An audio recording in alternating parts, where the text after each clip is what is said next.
Hello, I'm Peyton Squires, and I'm the host of the podcast. This podcast is for those who are dissatisfied with where they are at in their life and career currently. I used to be one. When I got out of college with my master's degree, I started working in banking. I eventually moved to a Fortune 500 company. I quickly found out being an employee was not for me. I was bored out of my mind and did not like it whatsoever. Something eventually lit a fire under me. I started studying for the CPA exam, listening to podcasts, and reading books every day. By doing that, I had passed all 4 parts of the CPA exam in 8 months and quit my job. I opened up my own tax firm, having never been paid to do someone's taxes before. That was in 2014. Since then, I've consistently grown my business. Had a lot of success in other business ventures, including real estate, property management, among other things. And now, I'm looking for a new venture. I want to help inspire you and other entrepreneurs to achieve their potentials and dreams, as well as learn from the stories of these entrepreneurs as to see what has gone well and what hasn't gone well for them. Let's go create a bunch of healthy, wealthy, and wise entrepreneurs. Guys, welcome back to Behind Their Success podcast. Today we got a special guest on for you. His name is Hamid Mahmood. He's an accomplished digital consultant, CEO, and founder of leading digital agencies HTMLPro, Ecom Development NYC, and Software Pro. He's got over a decade and a half of experience. Hamid is a visionary entrepreneur dedicated to empowering global business owners, freelancers, and agency professionals. As the force behind top-ranked agencies, Hamid excels in setting up delivery infrastructures, resulting in a 10x increase in revenue streams and stabilize offshore operations for hundreds of agencies, e-commerce stores, and large corporations. Hamid's an entrepreneur at heart. He founded ETTVI.com, which is a world-class digital marketing tool, and co-founded Ecommerce Professional e-learning platform promoting global e-commerce skills.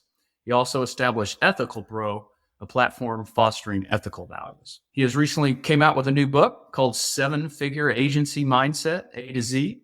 In this book, he teaches all the practical skills and the mindset behind to scale your business to 7 figures. Hamid, welcome. How are you doing this morning? Thank you for having me on the show. Yeah, absolutely. You got quite an impressive resume there. Let's just start from the beginning. Tell me a little bit more detail about your background and how you got where you are today. Quick about the background, pretty hard one. I'm glad it was a hard background. If I get back to about 18 years back, so the first 7 years, I've been doing a lot of jobs, even sometimes 3 jobs at one time, working in tech companies, Fortune 500 companies as well, in customer services, in call centers, in business development, in customer support in terms of doing the quality and training for customer support teams. And then in the end, taking care of the whole IT infrastructure of a company before I started my entrepreneurship journey a decade back. And that was the first company which I founded. Before I did 1 year of freelancing. So I understood how does the freelancing works and all the challenges that you get into the freelancing or working alone. But that didn't last longer. About 8 to 10 months, I had to move creating my own agency, which is HTMLPro.net. And that's where we started. We boomed a lot of markets, especially for New York City in 1819 among the top 10, top 20 global and also New York rankings, mentioned in CIO Review and other platforms too. But then a little shift into the journey where previously I was working with lots of partners, but then from 2020, I had my sole entrepreneurship, which is like a software group. And now all the companies which you listed have either my complete ownership or it has integrators who are like micro entrepreneurs, but they work as an integrator, helping me growing my group. That's a quick high level. I told you about 18 years. Yeah, very cool. Very cool. You've grown a handful of successful businesses, and we were talking before we even got a line here. You're a graduate of Harvard Business School as well, which is quite impressive. What do you think leads to your success? If you had to name a skill or a trait of you, what do you think is the number one reason that you've gotten to the place where you are today? I feel that I'm a little not normal guy, which is absolutely fine to say that if you're absolutely average guy, you're not crazy about achieving big. So since my childhood, I remember leading the school, leading the class, making sure everything is organized. Similarly, going towards professional journey, I realized that end up becoming either team leads or handling the departments or probably handling up the whole office as well in the end. I think the most important thing which I did was self understanding and self learning, which I actually started learning after 80 years of my career. That this is something to actually learn, that I have enhanced this approach of learning myself. And each day I've been learning myself. I try to find the hidden potential in myself, and then if I rationally try to implement those potentials, I see there is a huge positive impacts which I can create, not only from monetary point of view, but if you see like Ethical Pro is something which is completely non-profit. I also run a non-profit organization called Digital Transformation Movement for Professionals. Our movement is empowering a lot of agency owners, freelancers, and a lot of business communities with the success in their business. So I think having a little bit craziness about achieving big, Yeah. achieving positive, and a little bit challenging what is going on normally, which, as you mentioned, as you go deeper towards the organization or the processes, you find the problems.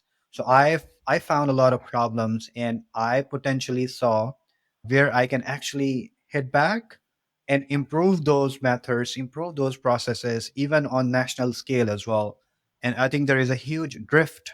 Apart from taking my group to $10 million, or maybe taking my net worth or maybe monthly profit to a certain amount, I think there is a huge drift towards society point of view as well. So just to recap some of that for the listener there, self-learning, right?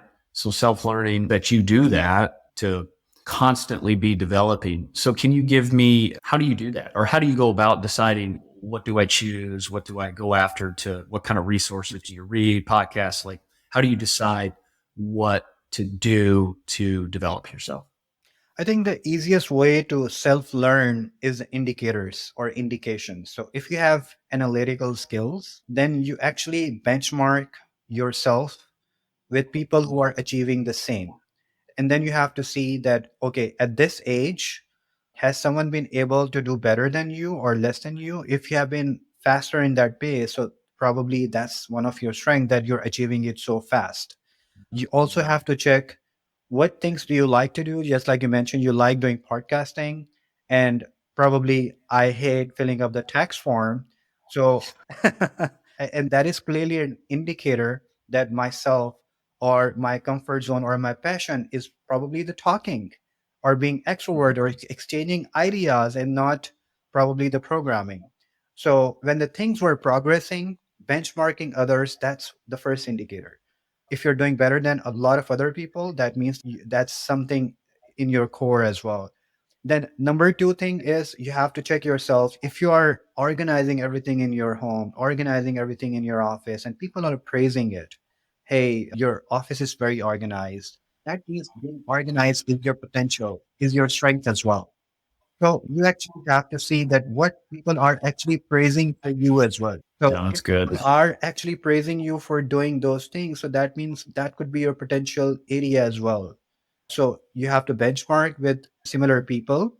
Then you have to see where people are praising you. Then you have to see where people are actually cursing you. Maybe a lot of things that they are cursing you. You have to see where you enjoy. You have to see that where you suck. Actually, on, hey, I don't feel like doing that. And then probably if you enjoy traveling, that means that you're a good traveler. And then if you don't want to go outside your home on the weekend, that means that you're just an introvert guy. So a lot of indicators that you can actually benchmark, apart from some tests which are available into the market. And I actually put that the first chapter of my book is knowing yourself. So that's how you can benchmark a lot of things. You made several great points there. One is you talked about what gives you energy, right? We had a discussion before we got on here. I do these podcasts because they give me energy. I enjoy it. It's something that lights me up, right? There's other aspects of my work that I've done over the last decade of building my business that while I needed to do it and I was willing to do the dirty work, because you got to do that, because the beginning is just you and you got to build something. But as I get more mature in my journey, I'm learning to let go of filling out some of the tax forms and letting go of different things that don't give me energy, right? They take energy from me. So I think the overarching concept you were talking there, and man, I feel like I talk about this on every single episode we have, is complete self-awareness, right? To understand yourself as deeply as possible, to be able to know what you're good at, and for lack of better words, stop lying to yourself or fooling yourself that maybe you're good at something when you're not. And sometimes taking feedback from other people. Now you got to be careful of the qualifications of the people that are giving you feedback, whether they're actually experts in the area that they're giving you feedback on. But that can also be a good source of telling you if you're on the right direction or not. Absolutely. And also the patterns that you have seen in your life. I feel like I'm a giver. And the reason I find out is I find, okay, upon the last 10 scenarios in my life where either I have to stop myself or take back or give back, I mostly give back. And if I benchmark this with similar people who are agency owners as well, they might not give back, or they just hold it, or they might take it back from their employees. So that means I love giving. I have a giving nature. So if I have a giving nature, then probably I'm a great fit for any nonprofit or societal work. Yeah. Yeah. And that's amazing. And I know I've followed you a little bit on social media recently, and I know the love and passion I think you have for your country, Pakistan, and really the good and the forward looking and pushing you're trying to do for that area. Absolutely. And I find it's my DNA being maybe patriot, maybe being a nationalist, maybe accepting other nationality, but making sure that your own nationality does a good job. So if you actually get that, rather than I listen to other people, whatever they are saying, I have to see who I am. And if my inner self is being patriot, I will always excel on that rather than listening others. That's fantastic stuff. In the bit of time I've followed you and got to know you a little bit, yeah, your passion and your giving certainly comes to the forefront. A quick ask from you guys. If you ever got any value from these podcasts, I kindly ask you to rate and review it. It really is the best way to help us grow and reach more people. We want to get as many healthy, wealthy, and wise entrepreneurs out there as possible. Thanks. Now to the show. So, on your entrepreneur journey, I know you've been through all kinds of ups and downs. What would you credit as, I'd say, the best decision you've ever made? I think after a certain time, but the best decision I've ever made is putting complete responsibility of the kingdom on my own shoulders. That essentially means that until or unless you keep thinking that you have people who can take your responsibilities, your performance can essentially go down. And when you think that you are the sole responsible for the whole kingdom, you really do a good job. And since I think 2.5 to 3 years are the best years of my career, where I've excelled maybe 10x pace than what I did in last 10 years.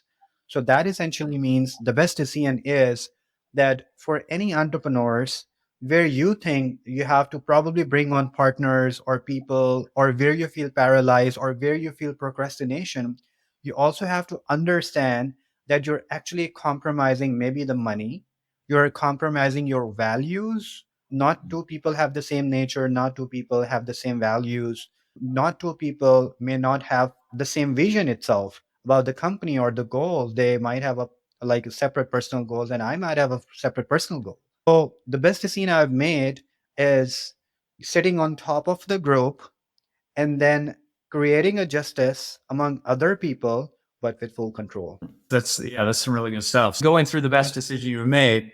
Now flip it. Tell me some decision that didn't work out, or a decision you say, man, I wish I could have done something different there. Understanding the books, I realized that I started studying more of books, certifications, courses, and meeting with other agency owners, networking in the past 2.5 years or maybe 2 years.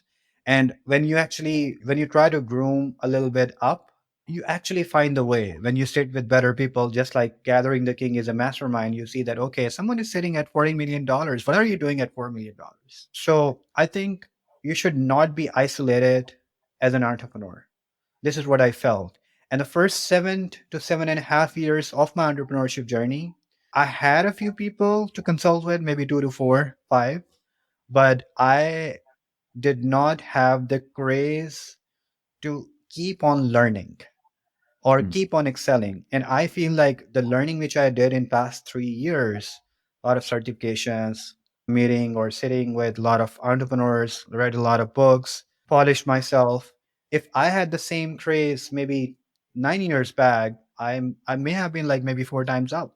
You've really, I don't know, lit a fire or gotten a whole lot more done in the last 3 or 4 years.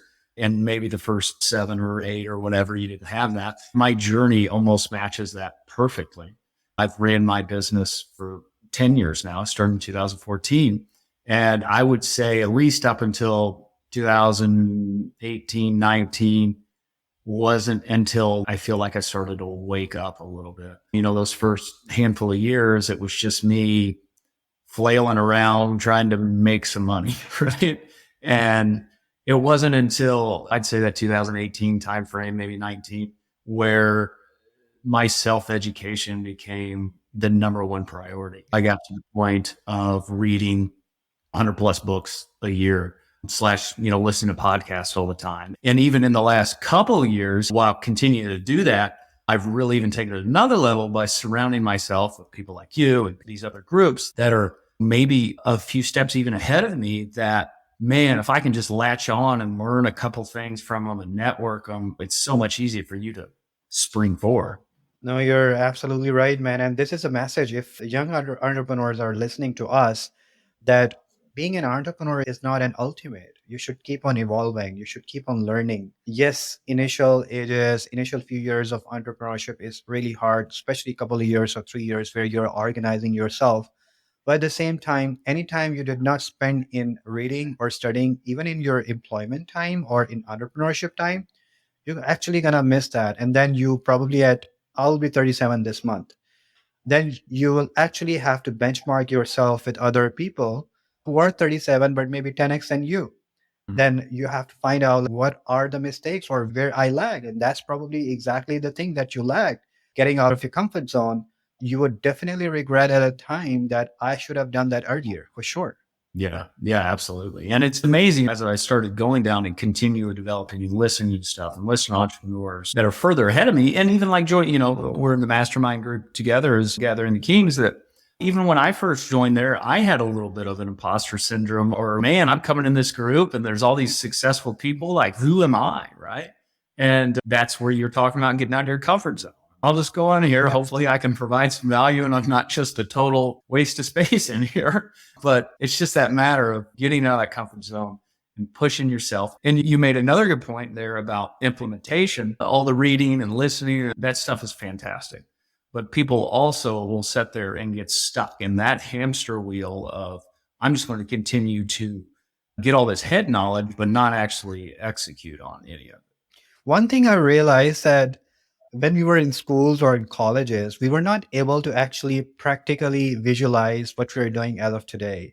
But after becoming an entrepreneur, it actually makes more sense and we can visualize everything. We can actually benchmark everything we study. So I sometimes think that I should read back all the books again. Yeah. And I have a handful of books that I do try to read at least once a year.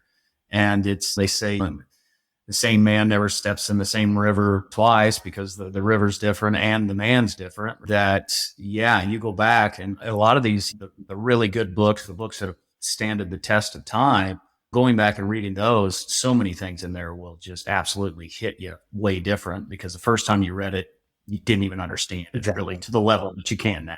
Exactly. I do spend like an hour of my time before I sleep studying the history, studying philosophy, studying what's going on and how everything works. And now I can actually visualize and understand things better than I was like maybe 15 years back, for sure. Yeah, we should actually enhance the study as we are getting more mature. You talked about some of the mistakes there, or you didn't get on the fastest path possible when you were younger.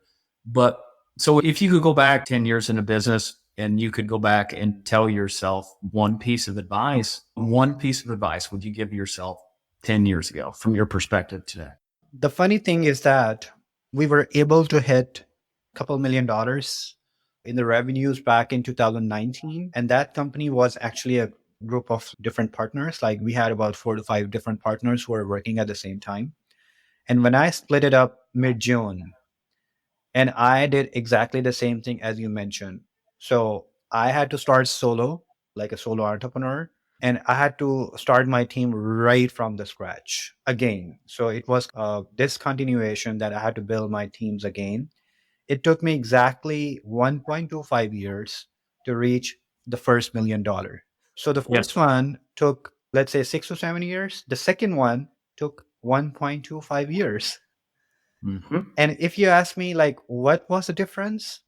Yes, more control. 10 years back, my control was half. So I will probably not make a mistake of losing my control. Where I think things have to work, then I will actually go ahead and do that. If I think that's my baby, that's number one. So number two thing was the focus. If you have to be successful, then you have to make one business as your baby and then put your 80 to 90% of your focus only to that business, and maybe 10-15% any other hustle you want to do, any nonprofit you want to do, you want to spend time with your girlfriend or whatever. That should not exceed 10-15% of your main focus. The main focus should be 80 to 85 or maybe 90% of whatever you want to make it successful. Okay, once you have the focus, once you have the control, another thing which I probably won't do is lingering my team without the processes. So I told you that, okay, we'll go ahead. I myself will write the process because I want the organization as I want the organization to see. And that particular information is only in my head over here, not with anyone else, not even with you or if I onboard a partner. So I will actually start writing down all the documents and processes within 6 months or 3 months. And then I'll spend another 2 or 3 months in training my team word by word about what I've mentioned. And then I'll make sure that my team is compensated well and they have some variable structure as well, so that as the team grows, as the revenue grows, their money is grown as well. Then I'll make sure that I'm setting up a top hierarchy for those team members who actually take what I want them to do. And then I'll give them probably 1 to 2 months of the time to absorb what I said. And I'll leave the margin of errors. Maybe a couple of months, you make mistakes, I'll accept it. So the thing which I will not do is just work. A lot of entrepreneurs just work. They just work Mm-hmm. day and night themselves without hierarchy. Crazy to make money. That's not how the business works. If you want to expand your business, especially on the services business, then you need humans, the trained humans. In order to make humans trained, you need to write the SOPs, you need to give them Bibles for them to actually understand and put them in their head with some motivation of rewards and with some penalties of the compliance and non-adherence to the SOPs itself. I will not make a mistake of eating all the money of my business. That Yeah. essentially means that small entrepreneurs tend to take all of their profits in their home by probably buying property or the cars, especially in subcontinent side. These guys actually travel, buy homes, expensive home, expensive supercars, and they will probably eat all the money and they will not reinvest back into their business. The right Yeah. approach is actually you should reinvest the money back to the business a minimum of 50 to 70%. So I won't do the mistake again of eating all the money. Yeah. I would say I definitely made that mistake early in my career where it was when I think maybe I just didn't have the vision, a big enough vision. I was kind of using my business as a vehicle to then go grow my personal net worth. So like money would come in, I would take that money, strip it all out and go invest it in different aspects, which is fine. And I've done well in that. But to your point, the business itself was severely limited, right? To be able to grow and reinvest in that business. My business could have been a lot bigger, a lot faster. And, the compounding inside that business probably would have been a lot better than whatever compounding I was getting in the very myriad different assets I've acquired. Exactly. So The way it works is after you have done the pilot, let's say you are on a $20,000, $30,000 a month revenue, and you have done the pilot, and that is being run by maybe 10 people. You have a small hierarchy, and you're making $30,000 a month. At certain point, you need seed, you need investment. Now, that particular investment could be from outside, but you have to compromise on the equity, or that particular investment could be yourself. However, you have spent all the money in probably buying the stocks or elsewhere, and you don't have Real money to estate. put back into the business. And that means your business growth will get slow, or you probably did not have ambition to grow from half a million to probably a million to or a couple $1 million. And you can never achieve that unless you spend more on sales. And when you spend more on sales or marketing, you'll need more money to pay back to the resources and for the infrastructure. So that means your cost will also increase, your marketing will also be increased, and then your revenue will also be increased as well. Yeah, that's good. That's good stuff. Tell me a little bit about your book. I know you've released a book, Seven Figure Agency Mindset A to Z. Tell me about the inspiration behind that and give us a little sneak peek of what's actually in the book. Absolutely. So the motivation behind was it actually started from I do a lot of public speaking in Pakistan and a lot of webinars into the US. I do coaching for seven figure as well. A lot of agency owners would come back to me and say that they're stuck in a lot of places, which could be a lot of things that we spoke that they're missing Mhm. in their businesses. And then speaking to thousands, literally thousands of entrepreneurs in public, tens of entrepreneurs one to one, I realized a few common mistakes. A lot of entrepreneurs have the same common mistakes that they were doing. So Mhm. I was getting bombarded with their messages, with their calls, and they're trying to reach me back that Hamid, we need your consultancy. We need your 5 minutes, Hamid, 3 minutes, Hamid. Just tell me Mhm. the answer of this thing, Hamid. So that was a huge motivation for me to actually create a framework that okay, Mhm. if you really want to take my lead, then you actually have to understand my brain as well. And then Mhm. in order to create that framework, when I started making that framework, that actually went beyond 560 pages, and that was even not even completed. But then I worked with a writer, and she said, Hamid, I've never seen a book which is more than 500. People won't read it. I said, don't worry about it. People will read it. People will start reading it. Then we summarized a lot of languages, and my writer who was co-editing it, she actually squeezed down 100 pages, which I still don't like as of today. But still, my book is about like 460 pages. Now, I actually try to squeeze my 18 years of journey into that book. It exactly starts with who you are that we just spoke. And first, understanding yourself.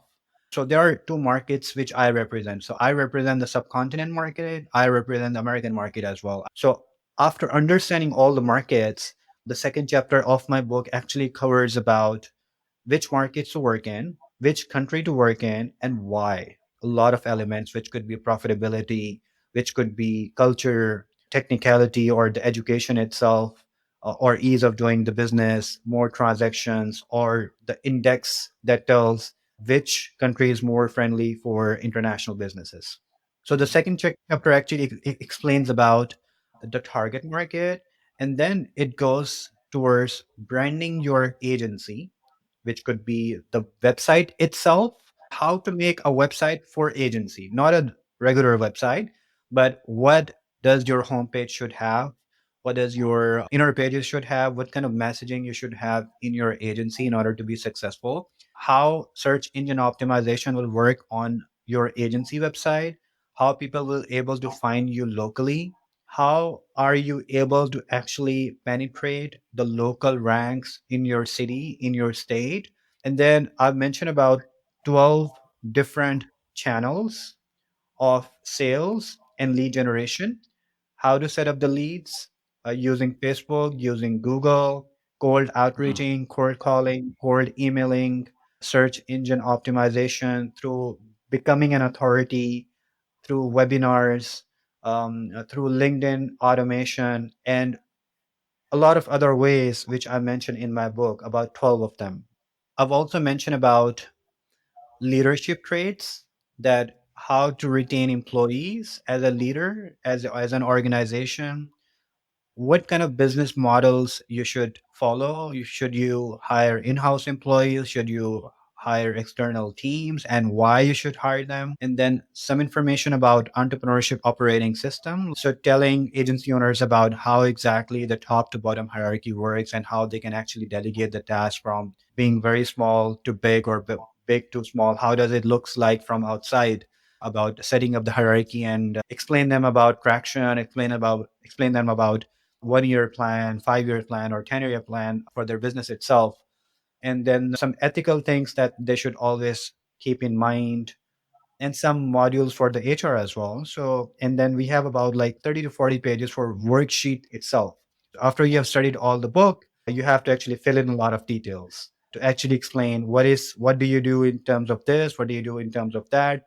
And then there is a chapter about pricing calculation, that how do you price your services, and then how to achieve the 7 figures, how do you break down your 7 figures into smaller units, and then you try to get MRR increase, like monthly recurring revenues. So a lot of things into that book, man. Yeah. Yeah. Man, that sounds like it's quite a detailed, full of great practical steps laying out how you do stuff. That's great stuff. Yeah, I'd highly recommend. I'm going to read that book soon. I highly recommend you guys check that out as well from Hamid. Hamid, what's the best way people can connect with you? You can find me out if you Google Hamid Mahmood CEO, like HAMID CEO. There is a website called hamidthepro.com. It's HAMIDTHEPRO.com. Or you can find me on LinkedIn as well. If you just write on LinkedIn, Hamid Mahmood LinkedIn, you should be able to find me out. I'm very active onto the Facebook itself, on my Facebook profile. So if you catch me up on Facebook, you'll find me very active out there. Then there are some other social handles, but definitely LinkedIn and Facebook is my comfort zone. Awesome. Hamid, I appreciate you coming on here today, man. You've had a lot of success. I really love the fact that you're trying to build frameworks and give back to people. This has obviously gotten a lot bigger than you, which is amazing to see, and how you spread your knowledge and you're so willing to just give it out to people. So hopefully they can take a hold of it and do something with it themselves. I appreciate you coming on, and take care, buddy. Thank you so much for listening to the podcast. If you found it valuable, please rate, review, and share it. That is the best way to help us build this and reach more people, as we're trying to accomplish our goal of help creating more healthy, wealthy, and wise entrepreneurs. You can follow us on social media by searching for me, Peyton Squires, or going to PeytonSquires.com. On the website and social media, we're always sharing tips of personal growth, and there we can actually interact. I'm looking forward to it. Thanks, guys.